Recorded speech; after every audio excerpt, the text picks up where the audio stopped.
구독, 좋아요. 자, 3부 시작하겠습니다. 양일구 박사님 모셨습니다. 어서 오십시오. 안녕하세요. 예, 한 주 주준이 보니까 어떠십니까? 저 때 아마 그 한준희께서 그 주변의 만류에도 불구하고 아마 무리하게 수색 작업하시다가 아마 화를 입은 것으로 제가 알고 있는데 과연 우리나라가 지금 군인들 예우를 하고 있는가? 뭐 좀 이따 뭐 말씀드리겠습니다만 제때 그 국방비도 입금하지 않는 나라가 한주 준이 앞에서 부끄러운 줄 알아야 되겠다 그런 생각이 듭니다. 예. 자, 뒤에 가서 그 부분 좀 자세히 다뤄보기로 하고요. 이 주제부터 먼저 한번 다뤄보겠습니다.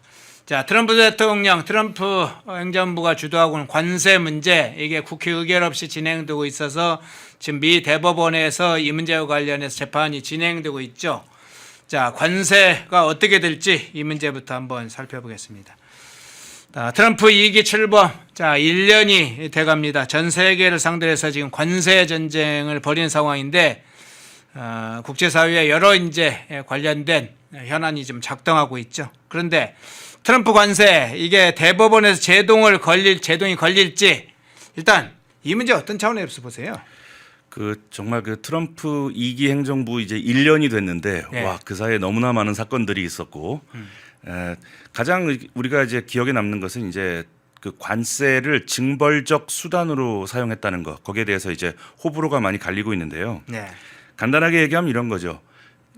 미국이라는 거대한 시장, 또 미국이 자유우방하게 그동안 베풀었던 어떤 시혜, 이런 거를 기반으로 국부를 쌓고 선진국으로 갔던 나라들이 좀 이상하게 반미 진영에 협조한다든지 또 이를테면은 저 2024년에 프랑스 올림픽 개막식에서 이제 뭐 딴에는 뭐 예술적인 뭐 창작 뭐 이런 거였겠지만은 그 최후의 만찬, 전 세계 자유우방 기독교계가 신성시하는 무슨 뭐 최후의 만찬을 뭐 퀴어 버전으로 만들고 그걸 본 그 트럼프 대통령이 disgrace 그랬다 그러죠. 정말 역겹다.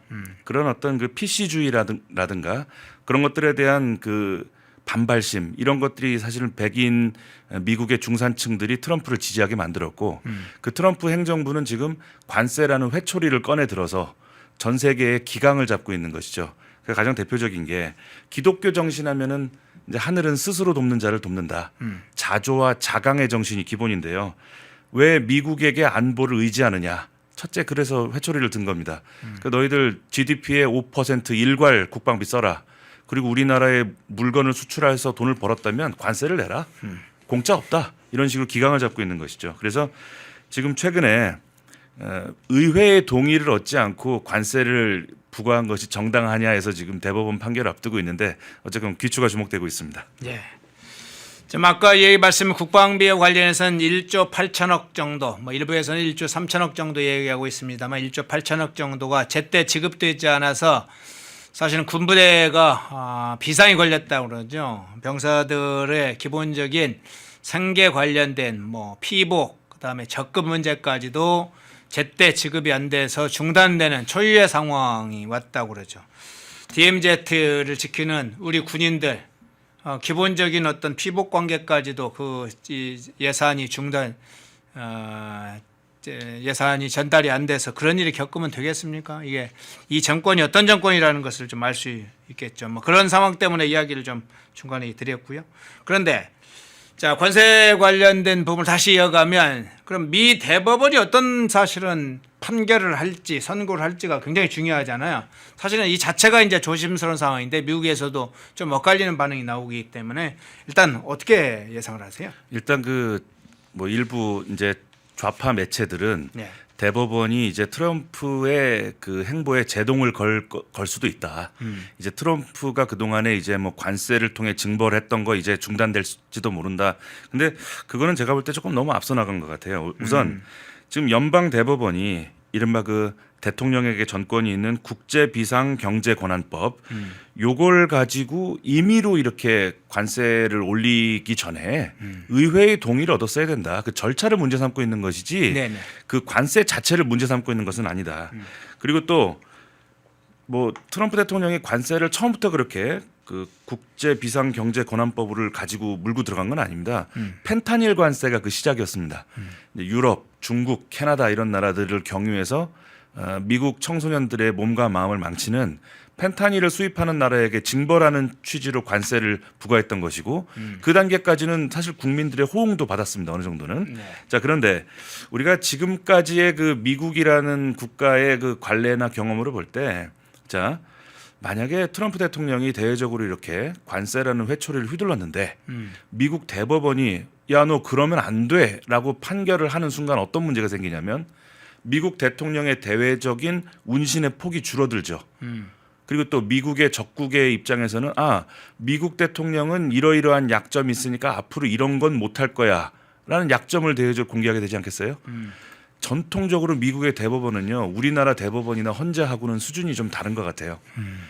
그것이 정의롭고 뭐 헌법 정신에 부합하느냐의 문제도 물론 뭐 냉정하게 따지지만 이것이 국익에 도움이 되느냐를 먼저 따진단 말이죠. 그래서 이런 일이 있었습니다. 1944년에 2차 세계대전이 한창인데 그때 그 일본계 미국인은 우리한테 나쁜 짓 할 수도 있다 그래서 강제 소용을 했단 말이에요. 미국이 늘 얘기하는 인권에 위배되는 행위입니다. 근데 그걸 가지고 그 대법원이 뭐라고 판단했냐면 인권의 침해인 것은 맞다. 그러나 그것보다 국가 안보가 우선이다. 이렇게 판결을 내렸습니다. 또 1979년에 그 주계 장막을 허문다 그랬습니다. 당시에 이제 소련과 중국이 너무 가까워지면 안 되니까 미국이 중국을 우리 편으로 끌어들이기 위해서 대만하고 국교를 단교했습니다. 대만이 일종의 체스판에서 버려진 말이 된 것이죠. 그런데 그것을 의회 동의 없이 그 대만과 단교해도 되느냐라고 시비를 걸었는데 대법원에서 뭐라고 얘기했냐면 그런 고도의 정치적 결단의 문제는 사법부가 개입할 영역이 아니다 그렇게 얘기했습니다. 이 판결이 지금 대한민국에 시사하는 바가 아주 많을 것 같아요. 또 한 번인가 1981년에는 이란에서 인질극이 벌어졌습니다. 미국 시민이 붙잡혔어요. 네. 그 인질을 석방하는 조건으로 그 이란에서 활동하고 있는 일부 기업들 그 기업이 이란 정부를 상대로 청구한 건이 있는데 좋아 인질 풀어주면 그 기업이 청구한 건 없던 걸로 해주겠다 이렇게 인지를 풀었단 말이에요. 나중에 그 기업들이 불만을 제기했습니다. 대법원이 뭐라 그랬냐면 중대한 국익, 미국 시민을 구출하는 중대한 국익 앞에 그 대통령이 개인 기업의 청구 채무 그거 없앨 수 있다 이렇게 판결했습니다. 자, 그럼 이런 전례를 볼 때 트럼프 대통령을 대외적으로 위축시키고 미국의 어떤 권위, 국제사회의 위신 이런 걸 추락시킬 판결이 나올 가능성은 저 개인적으로 볼 때는 크지 않다고 보고요. 또 만에 하나 또 트럼프 대통령에게 너 잘못했다. 관세를 그런 식으로 하면 안 된다고 어떤 뭐 그런 판결이 나와도 대통령에게 주어진 그 법이 너무 많은 거예요. 관세를 그러니까 대법원의 판결을 우회해서 기존의 관세를 계속 붙일 수 있는 그 수단이 너무나 많기 때문에 뭐 저의 짐작을 전제로 말씀드리면 대법원 판결이 큰 이슈가 되지는 않을 것이다. 이렇게 봐도 무방할 것 같습니다. 예, 그러면 지금 말씀하신 것처럼 기본적으로 미국 대법원이 국익 여러 가지 기존의 판례를 볼 때 국익을 우선하는 또는 대외 위신 문제라든가 여러 가지 신뢰도 문제라든가 이런 걸 우선했던 판례들을 근거로 해주셨는데 만약 이제 패소할 경우를 가정을 해서 이야기를 한다면 패소 관련된 부분에 대한 의견도 나오고 있기 때문에 패소될 경우에 또 일부 대법관들이 고심도 사실은 있다고 합니다. 그런 상황을 볼 때 만약 패소를 하게 되면 트럼프 정부 우위로 아까 이야기해 주셨는데 어떤 선택지가 있을 거라고 보세요? 그러니까 지금 문제가 된 그 국회의 동의를 거치지 않고 뭐 관세를 줬다. 그런데 이제 대통령이 직권으로 행사할 수 있는 법이 크게 무역확장법 232조가 있는데 이거는 이제 애매하게 돼 있어요. 특정 수입한 제품이 그 안보에 위협을 줄 경우에 관세를 먹일 수 있다. 또 무역법 301조 이것도 애매하긴 마찬가지입니다. 불공정 무역 관행이 있으면 보복 관세 할 수 있다. 또 관세법 338조는 미국 상품을 차별하고 상호 호혜 원칙을 안 지키면 50% 관세를 물릴 수 있다. 오히려 더 강력한 관세를 물릴 수 있는 대통령 직권의 법이 더 많습니다. 그러니까 아마 대법원이 뭐 제 짐작컨대는 트럼프 대통령을 망신 주기도 좀 그렇고 그렇다고 또 대외적인 위신을 생각하지 않을 수가 없으니까 뭐 제 예상입니다. 그냥 의회 동의 없이 관세를 그렇게 부과한 것은 뭐 적절치 않아. 그러니까 앞으로는 관세법 338조나 무역확장법 232조를 근거로 관세를 물리도록 해.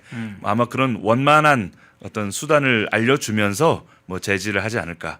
그래서 미국의 대법원의 이런 어찌 보면은 뭐 이제 반미 진영에서 볼 땐 좀 이제 원망스러울 수 있겠지만 그만큼 국격과 지도자의 안위를 생각하는 이런 성숙한 이 사법 문화가 우리도 좀 있어야 되는 거 아닌가. 대한민국은 지금 저 국내 정쟁에 지금 저 집안 기둥뿌리 썩는 줄 모르는 것 같아요. 전직 대통령에 대해서 어떤 예우하지 않는 모습들 이런 것들이 이제 국제 정치적으로도 대한민국의 국격이나 또 이후에 또 대통령이 될 그 지도자의 운신의 폭을 제한할 수 있다 이런 점도 좀 고려하면서 좀 문명 국가답게 갔으면 좋겠습니다. 예.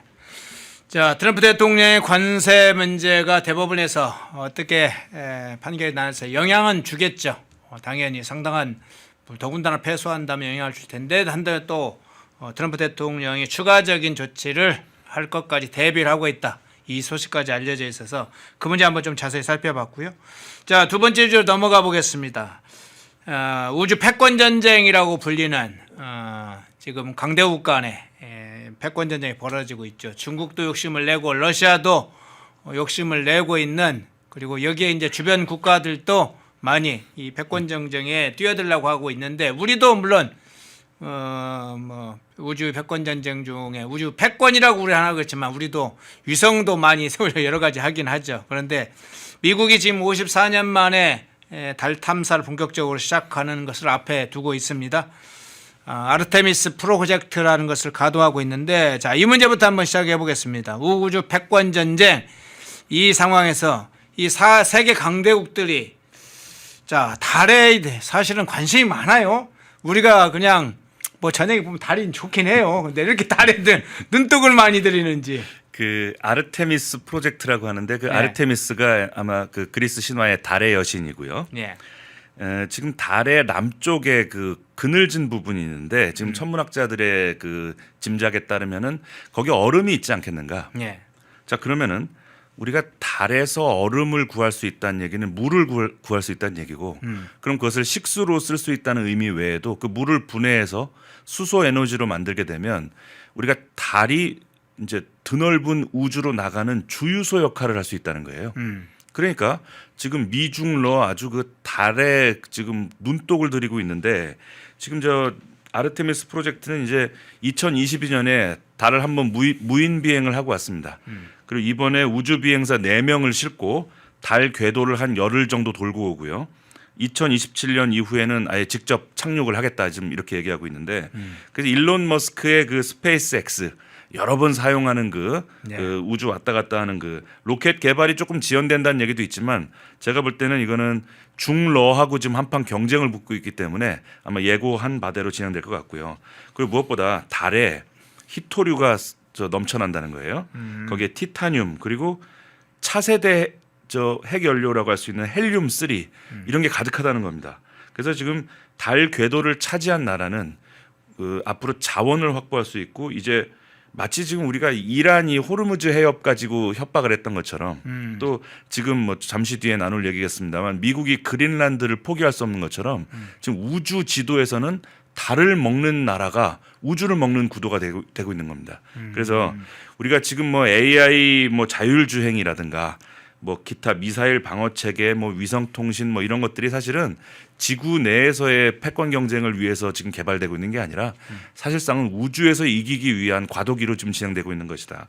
그래서 지금 뭐 우리나라가 지금 한미 동맹이 정말 굳건하고 정상적이었다면 이 아르테미스 프로젝트에 우리가 같이 해야 되는 겁니다. 근데 지금 우리가 뭐 지금 어찌 보면 아르테미스 프로젝트에 비하면 하찮은 그 뭐 지금 원전 추진 잠수함 문제도 지금 매듭을 못 짓고 있잖아요. 참 대한민국의 꼴이 한심하다 이런 느낌이 드는 것입니다. 예. 우주로 나아가는데 달이 착륙 거점이 되기도 하지만 자원의 보호가 될 수 있다. 현재의 인공이동, 인공지능, 뭐 위성통신 이런 게 향후에는 지구 안에서가 아니라 지구 밖에 사실은 중요한 수단으로 쓰일 수 있다는 부분도 아주 중요한 대목이네요. 자, 그러지만 지금 각국의 이제 세계 강대국들 중국 뭐 러시아까지 이야기를 했습니다. 미국의 어떤 우주 전쟁은 이미 70년대, 80년대까지 한동안 러시아가 좀 앞서고 있다 이런 얘기도 좀 있었잖아요. 근데 그 후로 이제 다시 미국이 우주 전쟁을 사실 주도했다고 이야기를 쭉 해왔는데 지금의 상황으로 볼 때 각 강대국들이 지금 우주 상황에 관한 탐사부터 시작해서 어떤 차원에서 지금 어느 정도 경쟁을 하고 있습니까? 일단 중국이 무섭게 추격하고 있는 것은 사실입니다. 예. 그래서 2025년 말 기준으로 우주 과학기술 분야 특허가 그 전체 64%가 중국을 따낸 특허인 거예요. 무섭게 쫓아오고 있습니다. 그리고 2024년에는 무인기를 보내서 달에서 샘플도 채취해 왔습니다. 그리고 러시아는요. 전통적으로 로켓 추진 장치 만드는 최고의 전문가 집단이죠. 그래서 우리가 사실은 그 인공위성 쏠 때 러시아제 로켓을 가져와서 많이 연구했습니다. 우리도. 그래서 우리가 부자는 망해도 3년 간다고. 비록 소련의 그 전성기는 90년에 뭐 끝났지만은 러시아가 지금 보유하고 있는 기술 그것이 지금 중국하고 손을 잡으면 이 우주 패권에서 미국이 뒤처질지도 모른다. 사실은 그런 거대한 그림 속에서 지금 미국이 중국과 러시아가 너무 가까워지지 않게 유지 관리하고 있는 것이죠. 자, 그렇게 본다면은 과연 미중 간의 우주 패권의 승자는 누가 될 것인가? 저 개인적인 뭐 이건 아무도 모르는 것이겠습니다만 그래도 우리가 지구에서의 경험을 가지고 우주를 비춰본다면은 첫째는 미국에는 성숙한 시장 경제가 있습니다. 그리고 전 세계의 우주 과학자, 천문학자의 꿈을 키우는 천재들이 다 미국으로 모입니다. 전 세계에서 노벨상 가장 많이 타는 나라가 또 미국이고요. 또 무엇보다 미국은 중국에 비해 저작권 보호 체계가 잘 되어 있습니다. 그리고 통상적으로 제가 이제 보안, 해킹 이런 얘기 가끔 이야기할 때 현존 공개된 기술이 미국 군 당국은 20년 전에 갖고 있었다. 이게 공식이거든요. 그럼 지금 뭐 중국에서 창어 7호를 뭐 쏜다 뭐 이렇게 하지만은 지금 미국이 공개한 기술보다 훨씬 앞서가 있는 기술을 군 당국은 갖고 있을 거다. 요런 지난날의 경험으로 볼 때는 여전히 미국의 우위를 점쳐볼 수 있지 않을까. 그리고 제가 조사를 해봤는데 우주 과학 관련된 특허 수가 아까 중국이 64%로 1위를 차지했다고 말씀드렸는데 네. 특허의 물리적 숫자가 많은 게 과연 경쟁력인가? 되게 이제 친중파들이 그 특허 수 많이 얘기하거든요. 근데 노벨상 1위가 전체 노벨상 받은 사람이 미국이 404명으로 부동의 1위입니다. 미국이. 네. 그리고 2위가 영국인데 137명이에요. 중국은 여기 명함 못 내밀고 있습니다. 지금. 그리고 전체 미국이 받은 404개의 노벨상 중에 과학기술 분야는 293개. 그리고 2등이 역시 영국인데 2등이 영국은 95개밖에 안 됩니다. 그래서 우리가 압도적인 우위를 지금 미국이 갖고 있다 이렇게 볼 수 있고요. 또 무엇보다도 이런 거죠. 지금 저 중국이 2030년에 달에 원전을 짓겠다 이렇게 어떤 큰 포부를 내놨는데 네. 우리 현실주의 국제정치학적으로 볼 때 미국이 그걸 그냥 보고 있겠느냐 뭐 이런 질문도 우리가 할 수 있겠습니다. 예. 자, 이 우주 전쟁과 관련해서는 중요한 또 시사점이 있죠. 사실은 중국과 관련해서 특히나 1990년대 러시아 몰락 이후에 러시아든 중국이든 이런 권위주의 독재 전체주의 체제가 무너지고 난 후에 이들이 시장 경제 체제를 받아들이면 자유민주적인 질서 체제로 편입될 것이라고 하는 일종의 환상과 망상이 있었죠. 그래서 중국을 WTO 체제로 편입을 다 미국이 시켜줬죠. 사실은 그 당시만 하더라도. 그 민주당 정권이 더군다나 주도할 때 클린턴 정부, 뭐 오바마 정부로 쭉 이어지는 그 기간에 그랬죠. 중국에게 최외국 대우도 해줬죠. 그 사이에 중국은 막 국가 보조금을 지급해서 생산 체제를 갖추고 미국에 관련된 공략을 시작했죠. 팽창 정책도 본격화하기 시작했죠. 뭐 가격 덤핑도 하고. 자, 그런데 지금 달라지기 시작했습니다. 우주도 싸움이 지금 그런 양상으로 가고 있는 겁니다. 중국과 러시아가 그 틈을 이용해서 약 20년 이상 상당히 미국이 중국과 러시아를 시장경제 진입을 위해서 도와준 상황 속에서 중러가 다시 부활을 하는 상황이 됐고 중국 특히나 중국이 컸어요. 그런데 지금 말씀하신 것처럼 이제 미국이 가지고 있는 장점이 있지만 만일 이것도 또 이제 상황적인 논리입니다만 중국과 러시아가 상당히 지금 공격적으로 나온 상황에서 저 달을 문을 선점하려고 한다면 이 미국이 어떤 대책을 가지고 있냐가 또 중요하잖아요. 그 물론 뭐 첨단 분야고 뭐 네. 제가 아무리 이렇게 그 관련 논문이나 이런 걸 봐도 뭐 100%알 수는 없습니다. 다만 아까 말씀드린 것처럼 미국이 지지부진한 사이에 중러가 손을 잡고 예. 달에 원전을 지을 장비를 어떻게든 싣고 달로 뭐 인공위성이나 우주선에 실어서 가져가야 될 겁니다. 자, 그런데 지금 미국이 그동안에 이제 SM-3 같은 그런 이제 대공 미사일들, 그런 미사일을 가지고 이제 날아오는 미사일도 막아내고 또 지구 반대편에 있는 적 기지도 타격할 수 있는 기술을 갖췄는데 돈이 너무 많이 드는 거예요, 이게. 그러니까 예를 들어 인공위성 하나를 미사일로 요격하는데 우리 돈으로 한 400억 원, 많게는 그 SM-3 미사일 한 방 쏘는데 400억 원입니다. 그러니까 돈이 너무 많이 드니까 미국이 지금 우주 공간의 특성을 이용해서 레이저 지향 무기를 좀 거의 지금 뭐 실전 배치 단계인데 그 레이저 무기 한 번 쏴서 인공위성이나 우주선 날려버릴 수 있는데 한 번 쏘는데 우리 돈 4,000원이라는 거예요. 그리고 좀 우주는 공기가 없기 때문에 진공 상태이기 때문에 레이저를 쏘면은 수천 킬로미터 왜곡 없이 정확히 도달한다는 겁니다. 그래서 레이저가 뭐 초속 30만 킬로미터 정도 된다고 하니까 아무리 빨리 날아가는 위성이나 우주선도 정확히 맞출 수 있다. 자, 그럼 이게 단편적인 지식이지만 아까 말씀드린 대로 달에 어떠한 핵심 시설을 짓기 위해서 뭘 싣고 가는 우주선이나 인공위성이 있다면 미국이 아직 달을 선점하지 못한 상태에서 적국이 그런 선점하기 위한 장비를 때려 싣고 달로 이동한다고 하면 이런 엄청난 지향성 에너지 무기를 가진 미국이 그냥 두겠는가 하나의 우리가 상상 포인트로 그렇게 볼 수 있겠습니다. 예, 미국의 대책 좀 섬세하게 그 부분들이 이제 계획되고 있는 것 같습니다. 뭐 국가 안보 전략도 그렇게 섬세하게 지금 짜고 있죠.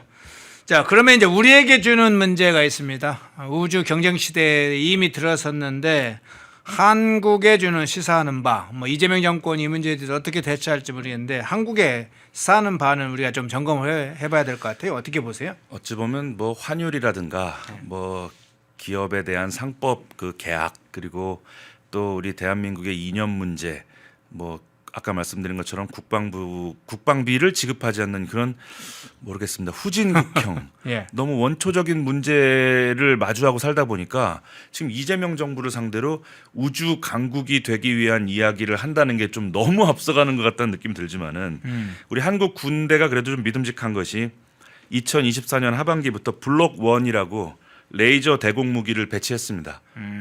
그 레이저 대공 무기는 엄청난 파괴력을 갖고 있으면서 한 발 쏘는데 돈이 얼마 안 들어요. 차세대 무기입니다.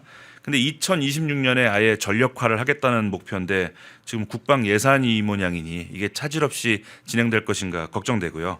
말씀드린 것처럼 한미 동맹이 빨리 회복이 돼서 우리 아르테미스 프로젝트에 우리 대한민국도 참여를 하는 그래서 우주 동맹으로 가는 것이 우리가 지구 동맹을 우주 동맹으로 업그레이드 시켜야 될 시기에 와 있다. 그리고 또 여기서 우리가 조심해야 될 것은 우주 패권을 좌우하는 핵심 기술, 원자재 이걸 놓고 친중을 하다가는 살아남기 어려울 거다. 예를 들면 지금 달에 우리가 무거운 원자재를 들고 가서 건물을 지을 수가 없어서 지금 미국이 뭘 연구하고 있냐면요. 달에 일단 가서 달에 있는 토양을 이용해서 3D 프린터로 사출을 해서 건물이나 장비를 거기서 만드는 기술을 지금 개발하고 있다고 하는데 뭐 예를 들면 이런 미래의 패권을 좌우할 수 있는 이런 기술을 예를 들어 대한민국이 유출한다든가 거기 관련돼서 우리가 자체적으로 축적하고 있는 기술을 뭐 중국에 뺏긴다든지 그 지금 간첩법을 빨리 개정해야 되는 이유가 이 우주 패권과도 밀접한 관계가 있는 겁니다. 그리고 실제로 지금 이란의 뭐 독재자들이 인터넷을 끊으니까 일론 머스크의 스타링크로 우리가 외부 세계와 그 가교를 놓고 있습니다. 근데 엄밀히 스타링크는 지구의 어떤 특정 지역에 와이파이 쏴주려고 만든 기계가 아니고 우주 공간상에 있는 수만 개의 인공위성을 동기화하기 위한 기술입니다. 자, 그러면 대한민국이 뭐 인터넷, 통신, 보안 이제 쭉쭉 발전하고 있는데 미국과 협력할 수 있는 수준이 될 때까지 우리가 치열하게 연구하고 또 우리가 그 연구 과정에서 간첩에게 당하지 않도록 간첩 보안법도 개정해야 될 것이고 좀 바쁜 일이 많은데 본질적인 문제로 가서 이야기를 해본다면 결국 교육을 손봐야 되는 겁니다. 교육. 우리가 뭐 선배님은 잘 기억하시겠습니다만 과거 80년대를 돌아보면요. 과학자들을 우대하는 분위기가 국가 뭐 학교 어딜 가나 과학자를 우대하는 분위기가 있었습니다. 그래서 4월 21일이 매년 과학의 날이었는데요. 그때는 온 나라가 축제였습니다. 학교에서는 저 고무 동력기, 고무줄 감아서 이제 비행기 날려서 얼마나 오래 나는가 고무 동력기 대회가 열렸고요. 또 물폭탄 누가 더 멀리 보내나 뭐 이런 것도 있었고 또 도저히 과학에 소질이 없는 아이들은 과학 상상화 그리기 경진대회 이런 거 했습니다. 그래서 대상을 타면은 대통령이 직접 와서 상을 주고 뭔가 퍼레이드 같은 것도 했던 것 같고요. 뭔가 과학자로서의 꿈을 키워주는 분위기가 있는데 지금 대한민국의 교육 환경이 어떤가? TV를 켜면 그저 먹방 또 의미 없는 그 예능 말장난 또 성적인 컨텐츠 뭐 이런 것들로 가득한 것이 아닌가. 그리고 아이들 저 스마트폰이나 인터넷에 의미 없는 쇼츠 이런 거에 중독되고요.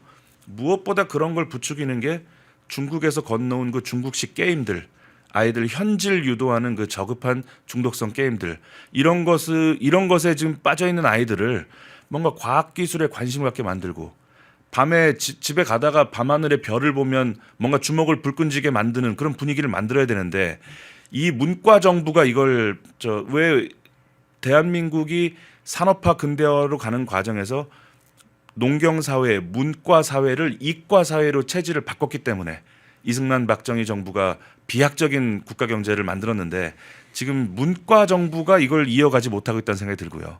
또 말이 나와서 지금 갑자기 생각나는 것은 2010년에 돌아가신 조경철 박사님 같은 교육자가 필요하다. 그분이 저 아이들 저 보는 TV마다 뭔가 과학, 천문학, 우주과학 뭐 이런 이슈가 있으면은 TV에 나와서 알기 쉽게 설명을 해주셨는데 제가 저 국민학교 1학년 때에 헨리 혜성이 왔습니다. 그 헨리 혜성이 이제 76년마다 지구를 찾는데 그것을 해설해 주던 그 조경철 박사의 모습이 제가 눈에 선한 겁니다. 그때 기억이 아무래도 선생님은 이번 헨리 혜성을 보면 마지막이 될 거야. 근데 여러분들 어린아이들은 한 번 더 볼 수도 있으니까 우유를 많이 먹어라. 제가 그 말씀을 들었던 게 기억이 납니다. 그래서 국가 전체적으로 과학을 숭상하고 미신이나 이런 것보다 수학 과학을 숭상하고 합리적인 사고, 과학적인 사고하게끔 분위기를 만들어줄 책임이 우리 기성세대에게 있다. 근데 과연 이 정부가 그렇게 하고 있는가? 심각하게 되물어봐야 될 시점이 아닌가 그렇게 생각합니다. 예. 햇살 쉐리님 후원 감사합니다. 자, 이 아르테미스 프로젝트 미국을 중심으로 한 우주 경제, 중국, 러시아, 특히 중국이 바싹 따라오고 있는 상황에서 한국에게 주어진 과제, 이제 인공지능도 중요하지만 우주까지도 우리가 국가적으로 살펴봐야 되겠죠. 미래의 새로운 차원의 시대가 열리기 때문에 이 문제 한번 좀 살펴봤고요. 자, 앞서 얘기했던 것처럼 특수부대 이야기로 한번 넘어가 보겠습니다. 얼마 전에 베네수엘라에 미국의 특수부대가 움직였던 거 많이 봤습니다. 저희도 여러 차례 진행이 됐죠. 델타포스 위력이 얼마나 센지 이런 것도 여러 차원의 분석이 있었는데 그 델타포스만은 문제는 아니죠. 미국의 어떤 공습, 군사적 능력은 아주 탁월한 능력, 그 다른 국가 비견할 수 없는 차원의 이야기가 나오는데, 자, 이란에 이제 공습이 가해야 될지가 점점 관심에 또 우리의 눈앞에 다가오고 있습니다. 그러다 보니 이제 나오는 얘기가 계속 그 얘기죠. 델타포스, 네이비시 같은 특수부대, 뭐 그린베베, 뭐 여러 가지 얘기가 나옵니다만은 이거 좀 특수부대 이야기도 좀 먼저 간단히 설명을 좀 정리해 주시죠. 뭐 미국을 대표하는 특수부대가 뭐 여럿 있지만은 최강의 투톱이 바로 육군 소속의 델타포스 그리고 해군 소속의 데브그루 이 둘을 뽑는데 그 훈련 과정이나 그 어떤 작전을 어디서 했다는 것이 철저하게 기밀로 되기 때문에 알아보는데 좀 애를 먹었습니다만 이제 전역한 사람들의 강연이라든가 이런 것들을 가지고 좀 얘기해 보니까 델타포스 같은 경우는 그 요원 한 사람이 수천 명의 일반 보병이 쓰는 탄약을 쓴다는 거예요. 1년 동안. 근데 그러니까 델타포스는 전 세계 사격의 왕입니다. 근데 이 델타포스가 훈련할 때 그 훈련하는 교관을 앉혀놓고 그 교관 뭐 옆에다 타겟을 놓고 쏘는 훈련을 한다는 거예요. 그 델타포스 교관은 그것을 명예로 한다는 겁니다. 내가 가르친 델타포스 요원이 나를 쏠 리가 없다. 분명히 정확하게 내 옆에 있는 목표를 맞출 거다. 그 델타포스만의 명예고 아무나 할 수 없는 그 경지라고 하고요. 대부그루 같은 경우는요. 저도 이게 사실인가 좀 의심스럽긴 한데 성층권에서 점프를 한다는 거예요. 그러니까 산소가 없는 상태를 일정 시간 견뎌서 이제 숨을 쉬는 그 도저히 인간의 한계가 어디까지인지를 테스트하는 그런 그리고 또 델타포스 같은 경우는 뭐 예를 들어서 자격 요건만 되면은 육해공군 가리지 않고 받는데 대부그루 같은 경우는 해군이라 가뜩이나 어려운 네이비실에서 5년 이상 문제없이 근무를 해야 되고 그것만 가지고 안 되고요. 실제로 2번 이상의 실전에 투입이 돼야 되고요. 여기서 더 중요한 거 같이 근무했던 전우들한테 평판 만점을 받아야 돼요. 그런 네이비실을 모아서 더 힘든 훈련을 시켜서 합격하면 대부그루에 가는 겁니다. 이런 든든한 요원들이 버티고 있기 때문에 우리가 한미 동맹의 신뢰도 높아질 수 있는 것이고요. 자, 그러면 이제 물어봤습니다. 전문가들한테. 그러면 델타포스랑 대부그루하고 누가 더 세냐? 뭐 좀 유치한 논쟁일 수 그렇죠. 있겠습니다. 가끔 그런 얘기하죠. 네. 근데 밀떡들이라고 하죠. 그분들한테 자문을 좀 구해보니까 델타포스는 좀 지능 쪽이 강하다는 거예요.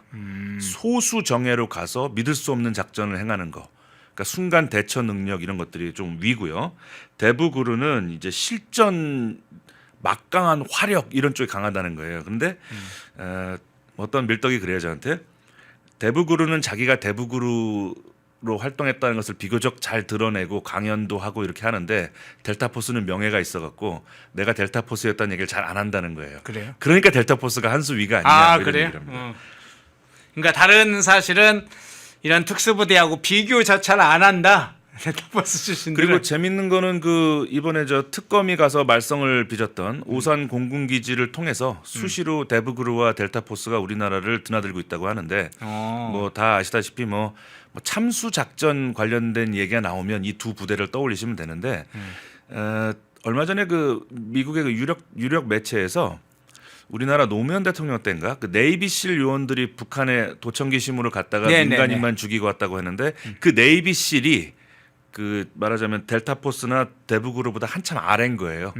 그러니까 한참 아래인 네이비실을 보내도 충분하다는 겁니다. 북한 정도는. 그래서 우리가 이런 것을 보더라도 또 한미 동맹의 그 가치를 또 알아야 될 거고 제발 우리 어린 아이들이 저런 걸 보면서 나도 델타포스 같은 거 하고 싶다. 나도 우리나라 특전사 들어가겠다. 이렇게 꿈을 꾸게 하는 나라가 돼야 되겠다. 그렇게 생각합니다. 예.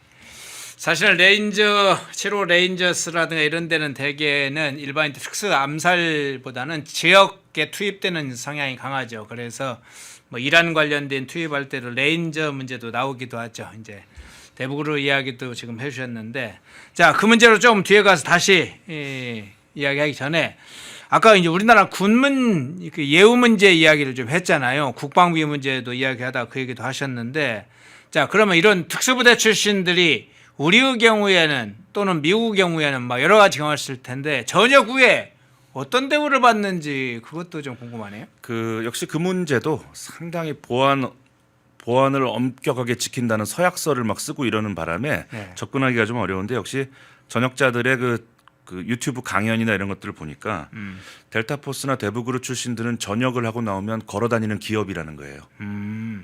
일단 기본적으로 이 사람들은 전 세계 첨단 그 군사 전술, 군사 무기를 다 다뤄본 사람들이고 게다가 또 현대 전술에 밝은 사람이고 극한의 훈련을 견딘 사람들입니다. 그러니까 써먹을 때가 많은 거예요. 전혀 군대와 관계없는 아마존, 구글 같은 회사의 임원들에게 이 델타포스 출신 불러다가 특강을 듣게 한다는 겁니다. 어려울 때 전우회가 왜 중요한가 이분들한테 들으면 이분들 이상의 선생님이 없다는 거예요. 그리고 또 CIA나 또 미국은 또 우리나라랑 달리 민간 군사 기업들이 많습니다. 그쪽에 자문으로 가는데 이게 뭐 다들 비밀로 붙이지만 뭐 어떤 한 사람이 고백을 한 거 보니까 시간당 우리나라 돈 135만 원이라는 거예요. 자문하는데 그 걸어다니는 기업인 거죠. 그리고 게다가 요새 또 게임이 아주 전 세계적으로 큰 산업이잖아요. 그러니까 저 콜 오브 듀티라는 아주 전쟁터를 실시간으로 잘 묘사한 게임이 있는데 이런 게임에 가서 자문을 하는 거예요. 예를 들면 그 게임이 이제 뭐 도시 게릴라 작전 뭐 이런 거를 제가 이제 실제 특수 요원이 돼서 이제 뛰는 게임인데 그러면 이제 게임을 만든 사람들이 대충 게임을 디자인해 오면 이 대북으로 요원들이 가서 야 요즘 전쟁할 때 총 이렇게 안 쥔다. 그리고 문에 출입문으로 접근할 때는 문에 폭탄이 있을 수 있기 때문에 뭐 옆으로 가야 돼. 여기서 고개를 더 숙여야 돼. 이렇게 하나하나 자문해 주는데 엄청난 돈을 준다는 거예요. 그 저도 이번에 알았는데 이 대북으로나 네이비실이나 하는 특수부대들은 총알을 장전하는 그 시간도 아껴야 된다는 거예요. 그 살고 죽는 문제를 가르는 거니까. 그러니까 마지막 한 발이 이제 약실에 들어가면 이제 탄창은 비어 있는 겁니다. 네. 그걸 쏘고 나서 다시 새 탄창을 꽂고 장전을 하는 게 아니고 마지막 한 발이 약실에 들어갔을 때 새 탄창을 끼워서 계속 사격을 하는 건데 아, 그걸 택티컬 리로드라고 하더라고요. 사실은 그러니까 사격을 하는 동시에 꽂히는군요. 그렇죠. 네. 그래서 그 보면은 콜 오브 듀티에 그런 장면이 있거든요. 게임에 지금 탄창이 꽂아 있습니다. 근데 이제 꽉 찬 탄창을 꺼내 가지고 동시에 빼면서 꽂는 이게 게임에 나오는 거예요. 실제 델타 포스가 그렇게 한다는 거예요.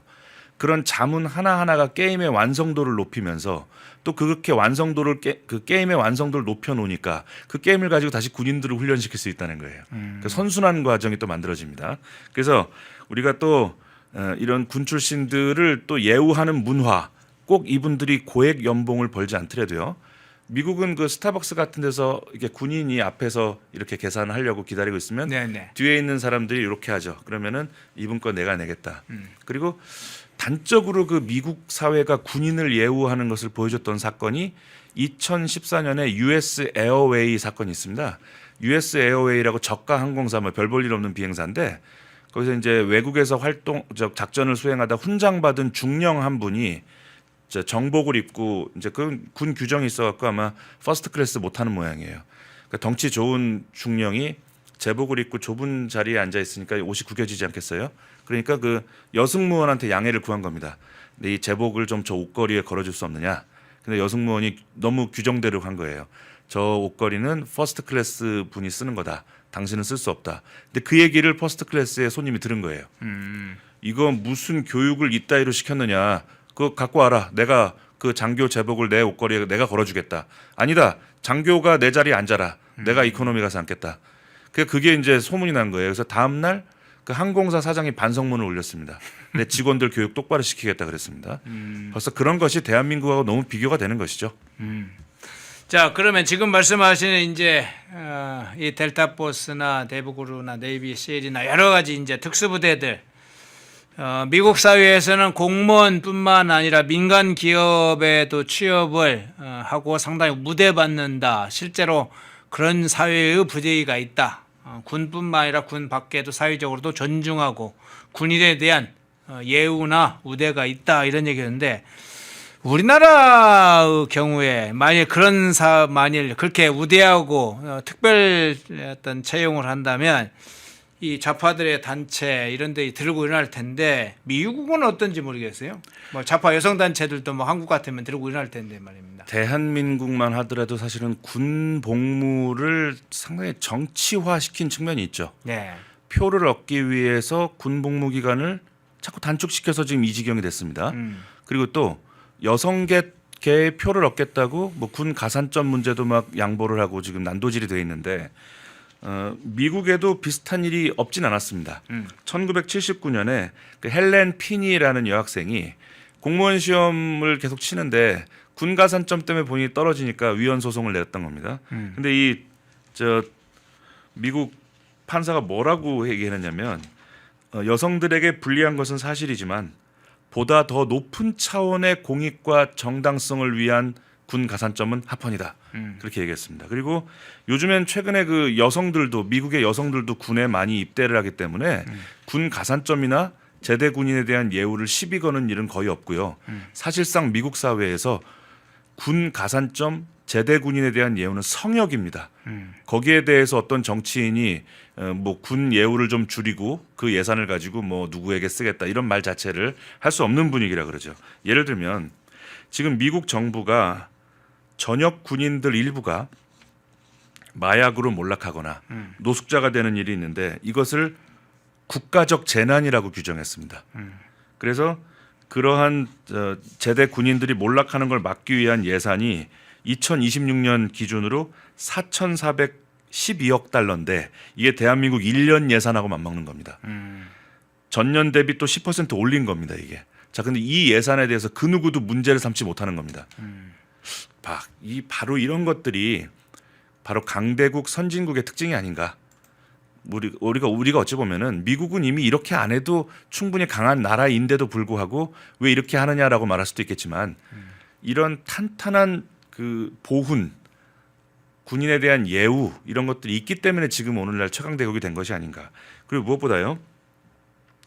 이번에 여성의 군입대가 많이 늘면서 이 군을 예우해야 된다는 사회적 공감대가 더욱 강화되고 있다는 이야기는 앞으로도 미국에서 군의 사회적 지위나 군에 대한 존경심이 더 커질 것이라는 것이고요. 지금 이런 말을 미국 보훈처가 한다 그래요. 미국 보훈부가 군인은 전쟁터에서 죽는 게 아니다. 우리로부터 잊혀질 때 죽는 거다. 과연 그 대한민국 지금 국방비 연체되고 있는 현실과 비추어 볼 때 우리가 너무나 부끄러운 것이 아닌가. 그리고 또 PTSD란 게 있습니다. 이제 전쟁터에 가서 이제 병을 얻어온 건데 사회 적응이 어려운 전역자들은요. 전화 한 통만 하면 그 도와줄 응급차, 구급차가 달려오는 베테랑 크라이시스 라인이라는 그 통신망을 24시간 365일 열어놓고 있다고 하고요. 그리고 또 그 제대 군인이 노동을 할 수 없게 될 경우에 보훈부가 가족 생계까지 책임집니다. 그리고 정부기관이나 민간 기업에 취업할 때도 우선권을 줍니다. 대한민국과 비교하면 정말 우리가 좀 반성할 부분이 많지 않은가 그렇게 봅니다. 예. 자, 마지막으로 이 질문을 하죠. 앞서 얘기했던 것처럼 이번 이제 이란 사태, 하메네이 제거, 뭐 또 이란의 특수 지역의 어떤 점거 이런 것들이 현실로 이루어질지, 델타포스나 대북으로가 활약할지, 일부에서는 이슬람 혁명 수비대나 특정 지역, 특히나 핵시설 같은 데를 장악을 해야 되기 때문에 사실은 레인저나 그린베베가 투입될 수 있을 문제까지도 이야기되고 있는데 어쨌든 특수부대의 활약, 이러한 사태의 실제 전면 공습을 가한다. 그러면 특수부대의 활약 어떻게 예상하고 계세요? 우선 뭐 모든 이야기에 앞서서 지금 미국의 입장에서 이란을 공습하거나 대규모 군사작전을 강행할 유인이 있는가에 대해서 좀 따져볼 필요가 있을 것 같아요. 네네. 작년에 그 한밤의 망치 작전으로 주요 시설은 이미 다 부셔놨고요. 또 지금 원유 저장고도 그때 같이 부셔가지고 더 이상 지금 이란의 석유가 아마 중국으로 가는데 문제가 많을 거예요. 그러면은 지금 오직 미국이 이란을 군사 개입을 한다면 인권 이슈입니다. 너무나 많은 시위대 양민을 죽였다. 그 인권 이슈가 하나 남은 건데 물론 제가 모든 정보를 알 수 있는 건 아니기 때문에 제가 모르는 또 미국의 유인이 있을 수는 있겠지만은 전면적인 군사 행동을 하는데 조금 뜸을 들이고 있다는 느낌이 들어요. 그리고 말씀드린 것 바와 같이 항공모함이 그쪽으로 갔다. 또 무슨 전투기가 그쪽으로 갔다는 걸 우리가 이미 알고 있다면은 그거는 이제 한포 외교의 의미일 거라고 보는 거예요. 항공모함을 그 인근으로 보내면 다 이제 그 대화로 풀리죠. 그래서 작년에 그 망치 작전처럼 정말 전면적인 공습이라든가 군사작전이 이루어진다면 우리는 그 다음 날 알게 될 겁니다. 그런 점을 우리가 미리 말씀드리고요. 네. 말씀해 주신 그 데브그루나 델타포스가 이런 공습 해외 군사작전에서 하는 일은 이런 일입니다. 우리가 이제 공습을 하려면 대공망을 무력화시켜야 되는데 대공망을 무력화시킬 때 현지의 그 델타포스하고 데브그루가 가서 레이저 포인터로 저쪽을 때려라 하고 짚어줘야 되는 거예요. 이거 이제 게임 좋아하시는 분들은 스타크래프트의 고스트라는 유닛이 있습니다. 그러니까 아주 최고로 업그레이드된 최정예 부대인데 핵무기가 떨어질 착탄 지점을 고스트가 빨간색 레이저 찍어주죠. 예. 그 역할을 델타포스하고 데브그루가 한다고 하고요. 그다음에 아까 잠깐 말씀하셨던 그 그린베레는 특히 그 군중들을 상대로 선동 정치하는 쪽에 특별한 재주가 있다 그래요. 그래서 아마 지금 벌써 반정부 시위대 사이사이에 그린베레가 들어가 있을 거다. 이제 미국 본국의 방침이 이제 말하자면 더 이상 양민학살이 없는 선에서 봉합을 할 건지 아니면 정말 전면 공습으로 이란 체제를 무너뜨릴 것인지 아직 어찌 될지 모르기 때문에 그린베레가 이미 들어가 있을 것이다. 그리고 뭐 예를 들어서 이란을 다시 한번 무슨 한밤에 B2가 가서 공습을 한다 그러면 여전히 작년에 부셔놓은 그 대공망이 어느 정도 회복이 됐지 않겠어요. 그럼 제 짐작엔 벌써 해킹이나 물리적 타격을 위해서 데브그루나 그린베레가 들어가 있겠죠. 들어가 있다가 이제 본국에서 오더가 나면 작전에 바로 들어갈 수 있게 스탠바이 하고 있지 않을까. 그런 어찌 보면은 포탄이 떨어질 지점에 가서 레이저 포인터를 켠다. 그럼 보통 애국심 그리고 용기가 아니면 못할 일인데 바로 그런 군의 그 탄탄한 역량이 있기 때문에 아마도 하메네이 정권은 트럼프가 요구하는 것을 대부분 들어주는 쪽으로 이 사태를 봉합하려고 하지 않을까. 우리가 한포 외교란 말이 있습니다. 네. 예를 들면 외교관이나 국가 지도자가 말을 아무리 잘해도요. 뒤에 대포가 있지 않으면 내 말에 힘이 실리지 않는다는 뜻이죠. 아마 미국은 항공모함과 특수전 전력 그런 걸 가지고 하메네이를 얼마든지 말로써 굴복시킬 수 있다. 그렇게 예상해 봅니다. 예. 한포의 격 우리 조선 때도 겪었고 일본 명치 유신의 메이지에도 한포의 기가 그러니까 지금 작동을 이재명 했었죠. 정부가 예. 국방비를 지급하지 않으면서 어디 가서 성공적인 외교를 할 수 없는 거예요. 그래서 우리가 지금 뭐 굳이 뭐 1분만 시간을 주신다면은 예. 아마도 이제 예산이 어딘가에서 펑크가 났겠죠. 예, 뭐그 예. 배경까지야 제가 알 수는 없지만 그럼 돌려막기 했을 겁니다. 여기 예산이 좀 모자랄 것 같은데 뭐 여성부가 좀 양보하지 또는 건설교통부가 이번에 좀 양보하고 뭐 하반기에 챙겨줄 테니까 일단 뭐 급한 공사 아니면 뭐 하반기에 해. 뭐 분명히 방법이 있었을 거 아니에요. 예. 근데 폭탄이 돌고 돌다 국방부로 갔다는 게 괘씸한 거예요. 어떻게 국방부에 폭탄을 돌리냐 이런 말입니다. 그래서 오늘 데브그루 델타포스 같은 세계적인 특수부대가 나오려면 군의 사기, 군인들의 명예, 또 사회적인 존중 이런 것이 삼박자가 맞아야 되는데 대한민국 이렇게 병장 월급이 군 간부 월급보다 많아서 군 간부들이 줄을 서서 전역 신청서를 내고 있는 이 나라에 진정한 그린베레나 델타포스가 있을 수 있겠는가.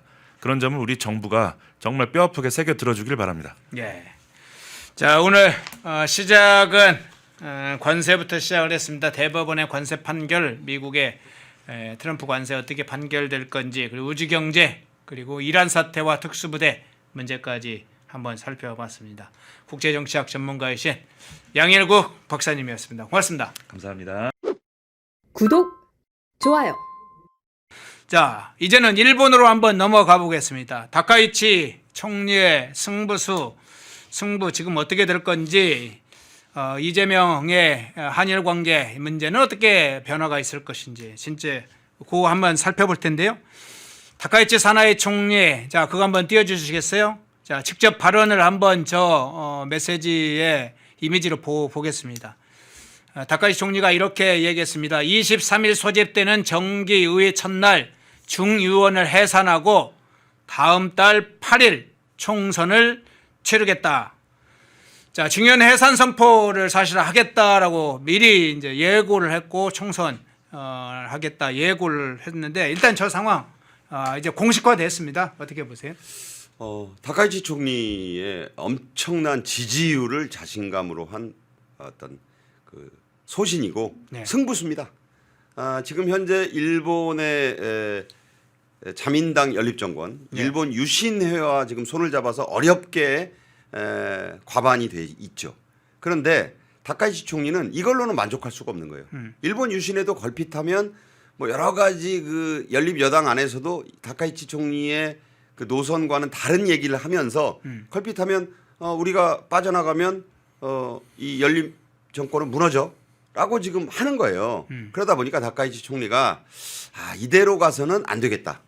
이런 결심을 오래전부터 해온 것으로 알려져서 사실은 그 아소다로 같은 자민당의 현재 그 실권자인 원로 전 총리 와도 상의를 일절 안 하고 그냥 본인이 결정을 해가지고 지금 사실 자민당 안에서도 난리가 났어요. 아니 총리면 총리지 원로들을 무시해? 뭐 이런 그런 위험부담이 있었는데 드디어 결행을 했습니다. 저 얘기는 뭐냐? 78에서 85 사이를 왔다 갔다 하는 다카이치 총리의 유례없는 고공 행진의 인기율, 그 지지율 이게 바탕이 된 거예요. 근데 자민당의 지지율은 그의 절반도 못 미쳐요. 그러면 과연 어떻게 하려는 것이냐? 다카이치 총리는 나에게 투표해 달라. 자민당 뭐 문제 많았습니다. 뭐 아베 신조 때 이후로 지난번에 그 이시바 시게루 때까지 계속 무슨 정치 자금 스캔들에 시달려 왔잖아요. 나는 무관하다. 그리고 시진핑과 나는 지금도 맞서서 싸우고 있다. 그거 사실 아닙니까? 자, 이렇게 하다 보니 자민당의 지지율보다 총리의 지지율이 2배 이상 많아요. 네. 이건 아주 기현상입니다. 그러다 보니까 자민당이 아닌 보트 폼이 일본말로 이걸 어떻게 말하는지 모르겠는데 나에게 투표해달라고 하는 전략으로 지금 나온 거예요. 자, 일본에는 중의원 우월의 원칙이라는 대원칙이 있어요. 이게 무슨 말이냐? 일본은 양원제입니다. 귀족원이라 불리는 참의원이 있고 우리로 말하면은 그 미국의 하원 같은 중의원이 있어요. 대중 중자를 씁니다. 그러면 이 중의원이 절반 이상을 한 당이 가지면 의회를 장악할 수가 있어요. 이게 뭐냐? 물론 중요한 정책은 일본 중의원에서 결정을 하지만 참의원의 동의를 받아야 정책이 되고 법이 됩니다. 다만 참의원이 반대를 해서 그 법을 중의원으로 돌려보내면 중의원이 3분의 2의 의결로 이걸 다시 오버룰이라고 그러죠. 뒤집으면 참의원은 무력화가 돼요. 중의원 우월의 법칙이 있다. 그러면 그게 필요한 의석이 몇 석이냐? 310석입니다. 네.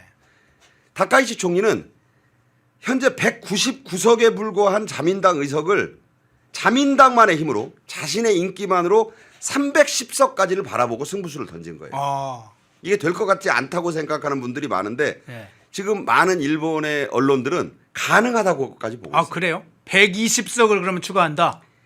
그러니까 120석까지 다 안 돼도 네. 자민당이 다카이치의 힘만으로 현재 연립여당의 의석인 233석을 돌파하면 네, 그렇긴 하죠. 일본 유신에도 쫄아요. 예. 이거는 정치가 원래 그렇게 돌아가요. 그리고 이게 승수 효과라는 게 있어요. 뭔가 힘이 있는 사람이 앞에 치고 나가면 다카이치 총리는 지금도 새벽 3시, 4시에 일어나는 사람이래요. 아직도 병든 남편을 직접 목욕까지 시킨다는 그런 총리. 그리고 그 중의원 때의 그 관사에 살아요. 총리 관사에 안 들어간 사람이에요. 까도 미담밖에 없고 일밖에 모르는 총리예요. 자식도 없어요. 오른쪽인가 왼쪽에 인공관절을 넣어가지고 걷는 것도 불편해요. 일본 국민들이 감동 일색이에요 지금. 다카이치만의 힘으로 만약에 이 233석 지금 말씀드린 의석들을 돌파하면 기적이 일어납니다. 그러면 아베 신조 시대를 다카이치가 열 수가 있어요. 이게 불가능하지 않다고 저는 봅니다. 그래서 지금 일본 언론들도 들썩이고 있어요. 그리고 지금 문제는 일본 야당이 형편이 없어요. 지금 뭐 놀래가지고 뭐 일본 야당끼리 지금 힘을 합친다고 그러는데 입헌민주당과 공명당이 힘을 합쳐요? 그런 식으로 네. 한다는 건데 네. 지금 선거 준비가 하나도 안 돼 있어요. 네. 야당이 단순하게 합계해서 의석을 만들어내면 맞설 수 있는데 지금 갑자기 일본 총리가 갖고 있는 진짜 고유 권한이 언제 어느 때라도 시도 때도 없이 자기 결정으로 의회를 해산할 수 있는 거예요. 그게 엄청난 일본 총리의 권한인 겁니다. 예? 그러니까 한국의 대통령제에는 이게 없잖아요. 그렇죠. 만약에 저는 가정적으로 이렇게 말씀드립니다.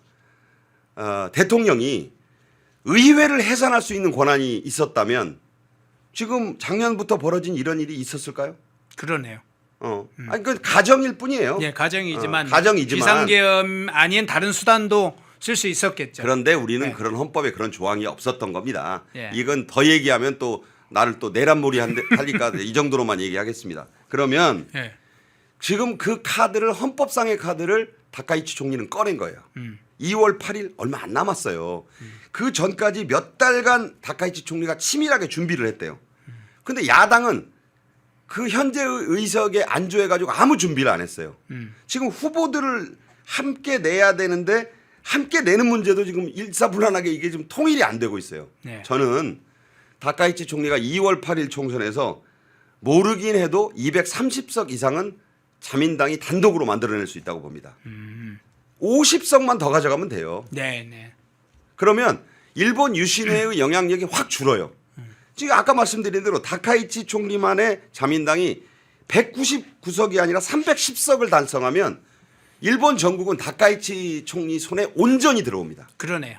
과반만 어떤 단독으로 해도 엄청난 일인데 지금 3분의 2까지 가 흐름도 있을 수 있다. 어마어마하네요. 그러니까 네. 여론조사 결과를 보면 18세에서 29세의 지지율이 92%예요. 이거는 김정은 지지율이에요. 그러네요. 그거는 김정은 지지율은 그 조작된 거잖아요. 북한 노동신문이나 관영중앙통신 이런 데서나 만들어내는 거지. 사실 90%대를 자유 민주 국가 체제 하에서 특정 연령계층이 92%를 지도자를 지지한다? 어마어마한 겁니다. 승부를 그래서 다카이치 총리가 걸고 나왔다. 야당은 준비가 안 돼 있다. 얼마 안 남았어요. 2월 8일이면 설 전입니다. 일본 전국이 뒤집어지면 아마 다카이치 총리가 일본을 거머쥐면서 미국과 손을 굳건히 잡게 되면 이재명 정권의 선택지도 아주 복잡해질 것이다. 예. 그렇게 봅니다. 지금 마지막 질문 다시 한번 좀 여쭤보고 싶은데요. 아까 다카이치 총리의 지금 발언 중에 그거 띄워놔 주시겠어요? 지금 총리로서 진퇴를 걸겠다. 그 얘기가 아까 지금 박상규 평론가께서 자민당이 아닌 나를 보고 투표를 해달라. 나를 보고 찍어달라. 나를 보고 일본의 미래를 선택해달라. 이 총리로서 적합한지를 국민이 결정해달라. 중요한 메시지이고 그에 따라서 향후 이 의석수의 변동성이 굉장히 이야기를 했는데 자, 그 문제에 대해서 아주 명쾌하게 지금 핵심적인 문제를 지금 해석을 해주셨어요. 근데 지금 그 후에 단독 과반이 자민당이 된다. 실제로는 총리의 힘으로 단독 과반이 된다. 또는 굉장히 그 의석수 이상을 얻는다. 그러면 뭐 미일 관계에 있어서도 상당한 뭐 기본이 탄탄하니까 변화했지만 한일 관계 지난번에 다카이 총리가 이재명이 일본에 갔을 때 상당한 예우를 하면서도 사실은 조목조목 보면 다카이 총리가 본인이 원하는 포지션들을 다 챙겼다고 볼 수도 있잖아요. 그렇죠. 다 그러면 이제 이후에 지금 이 한일 관계 이 문제는 어떻게 보세요? 그러니까 지금 이재명 정권이 당면한 최대의 난제는 환율입니다. 예. 이거는 뭐 방법이 없어요. 방법은 딱 두 가지밖에 없다고 저는 늘 말씀드리잖아요. 하나는 미국에서 한미 통화 스와프를 체결해 주는 거. 이거 DJ 때 1차 외환위기 때 해줬었고 미국이 네. 이명박 정부 때의 그 글로벌 금융위기 때 미국이 또 해줬었어요. 진보 정부인 김대중 정권 때도 해주고 보수 정부인 이명박 정부 때도 해준 걸 왜 이재명 정권에는 안 해주고 있겠느냐. 구윤철이 이번에 스콧 베센트 미 재무장관 만나서 그거 해달라고 그랬을 거예요. 과거 전례도 있으니까. 왜? 그거 한 방이면 해결이 나거든. 근데 미국이 안 해주잖아요. 왜 안 해줄까? 뭐 그러면서 거기까지 와서 막 그렇게 얘기하니까 오신 성의를 봐가지고 립 서비스 보도자료 하나 내줬죠. 한국은 경제 기초 체력 펀더멘털이 튼튼하니 지금의 환율은 인상된 거는 과도한 면이 있다. 뭐 이거 진짜 립 서비스 하나 해준 거예요. 그거 가지고 그래도 그날 한 10원 가량 환율이 떨어졌어요. 네. 그걸로 끝. 자, 그럼 두 번째. 가까운데 일본이 있잖아요. 일본의 외환 보유고가 엄청납니다. 달러 많이 갖고 있어요. 17개월 분이 있어요. 우리나라 6개월 남짓밖에 없어요. 우리 거의 3배 있잖아요. 여기서 무제한도 필요 없어요.